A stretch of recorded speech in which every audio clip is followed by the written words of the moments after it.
Hello મારા વાલા વિદ્યાર્થી મિત્રો, મારું નામ છે નિતેશ જોગલ અને તમારું સ્વાગત છે એનજે ક્લાસીસ ગુજરાતીમાં.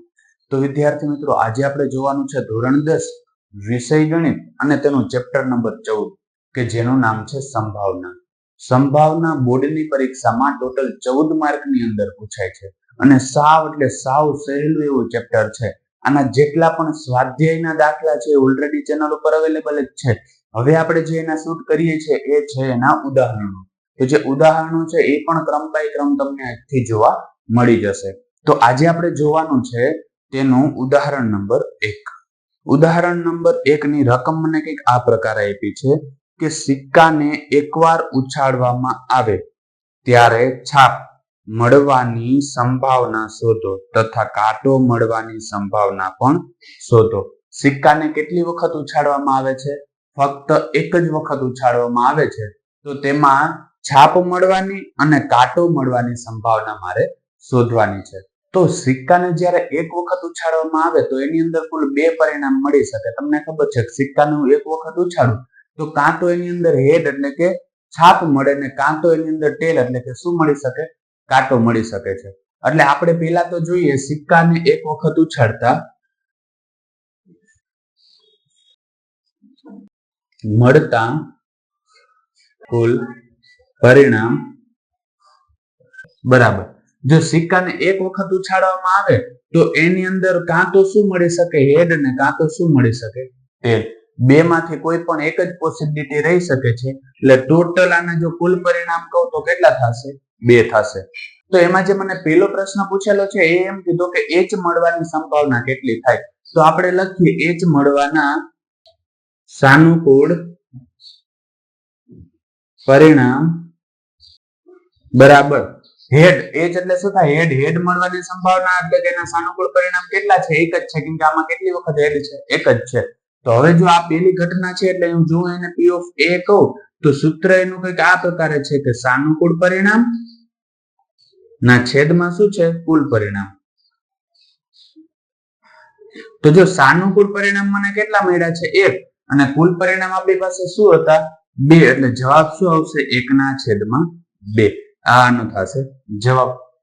ત્યારબાદ એમાં જે મને બીજો પ્રશ્ન પૂછેલો છે એની અંદર એવું કીધું છે કે ટેલ મળવાની સંભાવના, એટલે હું અહીંયા કહી દઉં છું ટી મળવાના સાનુકૂળ પરિણામ. તો ટી આમાં કેટલી વખત મળે છે? એક વખત જ મળે એટલે કે ટેલ મળવાના સાનુકૂળ પરિણામ કેટલા થશે? એક જ થશે. આ ઘટનાને જો હું p of b કહું તો સૂત્ર શું છે? સાનુકૂળ પરિણામ ના છેદમાં શું છે? કુલ પરિણામ. તો જો સાનુકૂળ પરિણામ આપણી પાસે 1 હતા અને કુલ પરિણામ કેટલા છે? 2. એટલે આનો પણ જવાબ શું આવશે? 1/2. તો ત્યારબાદ હવે આપણે જોઈએ ઉદાહરણ નંબર 2. તો જે ઉદાહરણ નંબર 2 છે એની રકમ મને કંઈક આ પ્રકારે આપેલી છે કે એક થેલામાં લાલ, ભૂરો અને પીળો એમ 3 સમાન દડાઓ છે.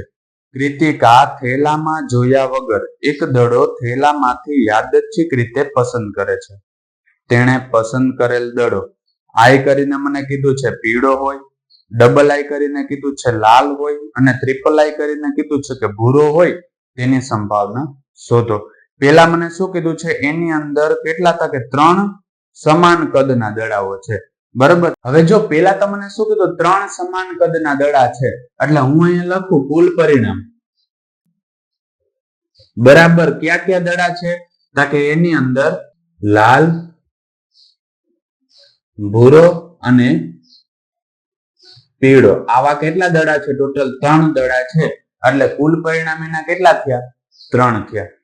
હવે જો પેલો મને એની અંદર પ્રશ્ન પૂછ્યો છે એટલે કે જે આઈ માં કીધું છે એ આપણે જોઈ લઈએ. હવે આઈ માં મને એમ કીધું છે કે પીળો દડો હોય તેની સંભાવના કેટલી થાય? એટલે પહેલા જ આપણે લખશું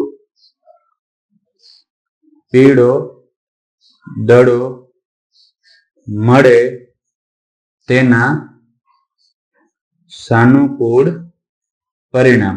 તો જો પીળા દડા આપણે કેટલા આપ્યા હતા? 1 જ હતો એટલે તેના સાનુકૂળ પરિણામ કેટલા થશે? 1. આ પહેલી જ ઘટના છે એટલે આને હું શું કહીશ? p of a કહે. એટલે હું અહીંયા લખું છું p of a બરાબર સૂત્ર શું છે? સાનુકૂળ પરિણામ ના છેદમાં શું છે? કુલ પરિણામ.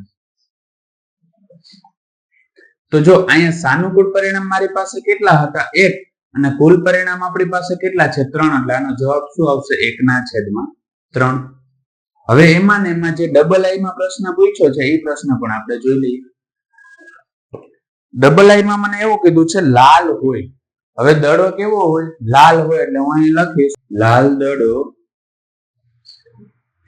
હોય તેના સાનુકૂળ પરિણામ. તો લાલ દડા પણ કેટલા આપ્યા હતા? 1 જ આપ્યા હતા. એટલે તેના સાનુકૂળ પરિણામ શું થશે? 1. બરોબર. આ ઘટનાને હું બીજી ઘટના કહું એટલે કે P of B કહું તો સૂત્ર શું થશે? સાનુકૂળ પરિણામ ના છેદમાં કુલ પરિણામ. તો જો સાનુકૂળ પરિણામ કેટલા આપ્યા છે? 1 અને કુલ પરિણામ આપણી પાસે કેટલા હતા? 3. એટલે જવાબ આમાં પણ શું આવશે? 1/3. હવે ટ્રિપલ આઈ માં મને એવું કીધું છે કે દડો છે એ ભૂરો હોય. એટલે હું અહીં લખું ભૂરો દડો હોય તેના સાનુકૂળ પરિણામ. તો ભૂરા દડા પણ આપણે કેટલા આપ્યા હતા? 1 જ આપ્યા હતા. એટલે સાનુકૂળ પરિણામ કેટલા થશે? 1. આ ઘટના ત્રીજી ઘટના છે એટલે જો એને P of C કહું તો સૂત્ર શું થશે? સાનુકૂળ પરિણામ ના છેદમાં કુલ પરિણામ. તો જો સાનુકૂળ પરિણામ મને કેટલા આપ્યા હતા? 1 અને કુલ પરિણામ આપણી પાસે કેટલા હતા? 3. એટલે આનો પણ જવાબ શું આવે છે? 1/3. તો વિદ્યાર્થી મિત્રો આજ માટે બસ એટલું જ. જો તમને અમારો આ વિડીયો પસંદ આવ્યો હોય તો વિડીયોને લાઈક કરીને ચેનલને સબસ્ક્રાઇબ કરવાનું ના ભૂલતા. કારણ કે જ્યારે તમે વિડીયોને લાઈક અને ચેનલને સબસ્ક્રાઇબ કરો છો ત્યારે અમને મોટિવેશન મળે છે અને આ જ પ્રકારના વિડીયો અમે તમારા માટે બનાવી શકીએ છીએ. ધન્યવાદ.